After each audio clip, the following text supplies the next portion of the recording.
Hi,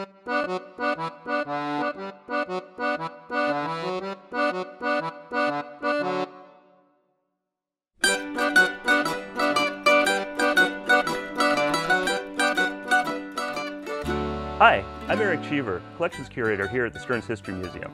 If you've been following us on YouTube, you know that we just finished up a video series called The Stories of Our Stuff, where we explored some of the items that we have in our collection here at the museum. Now we're going to flip the tables a little bit and start a series of videos called The Stories of Your Stuff, where we investigate some of the untold and hidden secrets and stories behind items that you might have in your home.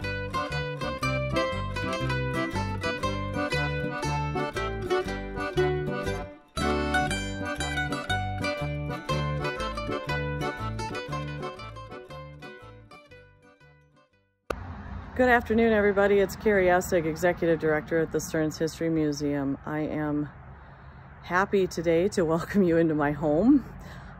We are starting a new project at the Stearns History Museum called Stories of Your Stuff. And this is an opportunity for you to share some of the cool things that you have that are little pieces of Stearns County history. Now, to give you guys a little bit of background about me, I do live in Stearns County. My family originally comes from further north near Park Rapids. And of course, I spent most of my childhood down in the Twin Cities. But there's been bits and pieces of history that have stayed with me and my family throughout my travels and throughout my family's travels around the country. And so today I'm going to give you a sneak peek at a couple of those and hopefully give you some inspiration on some things that maybe you'd like to share. Of course, the more story you have and the more documentation you have, the better. If you've got a piece that maybe you know is Stearns County history because it's stamped that it was produced here somewhere in Stearns County, or because somebody's told you it was and you would just like to really know more about it, you can certainly share that information with us, what you anecdotally know, and then we'll do a little bit of the research to try to put a more detailed story to it. Or we'll put it out there for everybody as a mystery and see how all of the other historians in the county might be able to help us out. If you know a lot about your story and you want to share the whole thing from beginning to end, you can certainly do that as well. Today I am going to share a couple of different stories. One is Stearns County specific, that is about an old desk that has been in my family for at least 3 generations. I think it's probably been there for 4, but we can't trace it back to the 4th. And you'll see some images about that. And then you will also see some images of another family story that's different, not entirely connected to Stearns County, other than to me. But it gives you an idea of a couple of different pieces that you could maybe consider when you're looking around your house and thinking about the things you'd like to share. I hope you all have a great day. I hope you enjoy this new segment we're starting. You can tune in every few weeks and we'll have a new piece.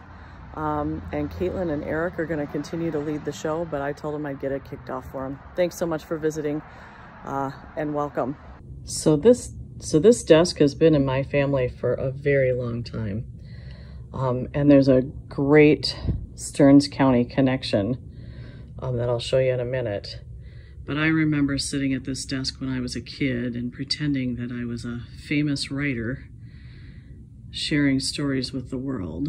And I actually remember my mom doing work at this desk when she first went back to work, when I was probably in like 3rd or 4th grade.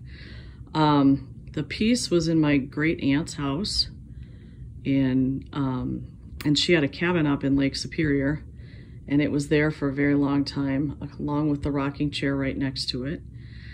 And she got it from her family, and her dad was he owned a store up in Park Rapids. So my Minnesota roots run deep, even though my Stearns County roots aren't quite as deep. This desk has traveled from Minnesota to California to the North Shore, back to Minnesota, and then it made its way out to Colorado for a number of years before coming back to my home here in Stearns County. And one of the reasons my mom decided to share it with me was because she found a really interesting mark on the back of it and decided that the piece belonged here in Minnesota. So if you look closely at the back of the desk, it says Sauk Center Furniture Company, undertaking all its branches, Sauk Center, Minnesota, largest stock, latest design, lowest prices. I can see that it says in there glassware and lamps. I think it also says grocery. So Sauk Center Furniture Company, grocery, glassware, and lamps, undertaking all its branches, Sauk Center, Minnesota, largest stock, latest designs, lowest prices. Now this little piece was actually added on to hold in the mirror on the front side of the cabinet, but it gives us a clue as to where the piece may have been made because the nails that are in there and the age of the wood is the same as the original piece. So I don't know for sure that this was actually made by the Sauk Center Furniture Company. I'm kind of guessing not. I don't know though, but it was certainly probably sold at the Sauk Center Furniture Company. So we did a little digging, and there's not a lot of information in our collection about the Sauk Center Furniture Company, but we've reached out to the Sauk Center Museum as well to see what they have in their collection. So what we have here is an oak secretary and spindle rocker from the late Victorian period. The pieces look to be factory produced, so we can surmise that they were sold by Sauk Center Furniture and not built by them. The stamp on the back of the secretary is interesting in that it illustrates the general merchandise approach taken by many businesses before and shortly after the turn of the 20th century. We looked closely at the stamp and were able to decipher it. It reads as follows: Sauk Center Furniture Company, crockery, glassware, and lamps, undertaking at all of its branches, Sauk Center, Minnesota, largest stock, latest designs, lowest prices. Our best guess then, judging by the style and construction of the furniture and the information on the stamp, is that the rocker and secretary date from 1890 to 1900.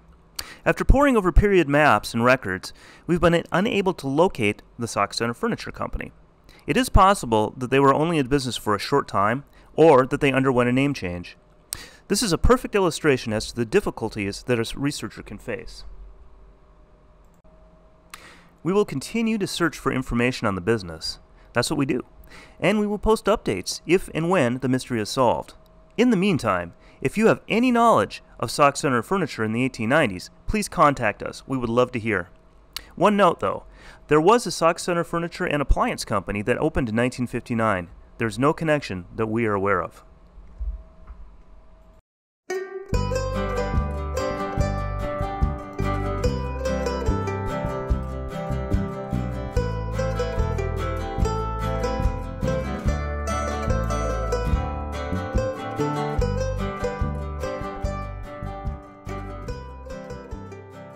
This oil was painted by a woman named Anna.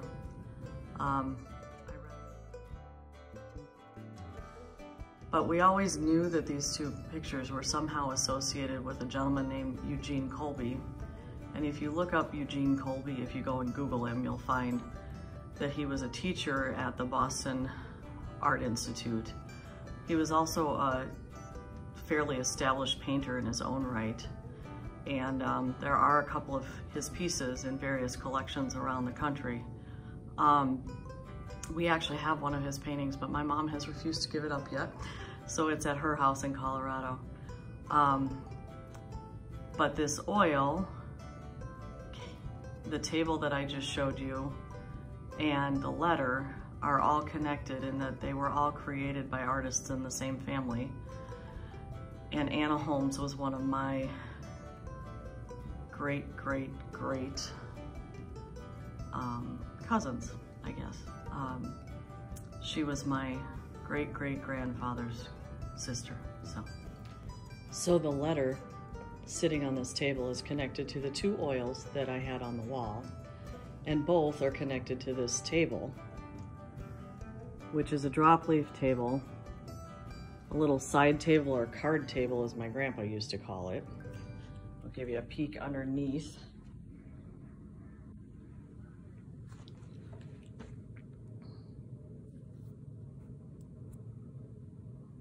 Here says, Eugene Chapman Colby was teaching art at the Boston Art School. One of his pupils was Anna Holmes. Mr. Colby was attracted to her on account of her talent and their personality. He commented to one of his colleagues that this is the girl I'm going to marry, and he did. She was Anna C. Holmes. 2 of her paintings are among our old oils. There are copies of Old Masters. This was one way of teaching art a long time ago. The letter says, in those days. Mr. Colby's daughter gave us these 2 old oils and one of her father's more modern oils, a pastoral scene. He was also a craftsman, and we have several light and end tables and chairside tables, including this drop leaf table. The chairs were not part of our collection and were not made by Mr. Colby.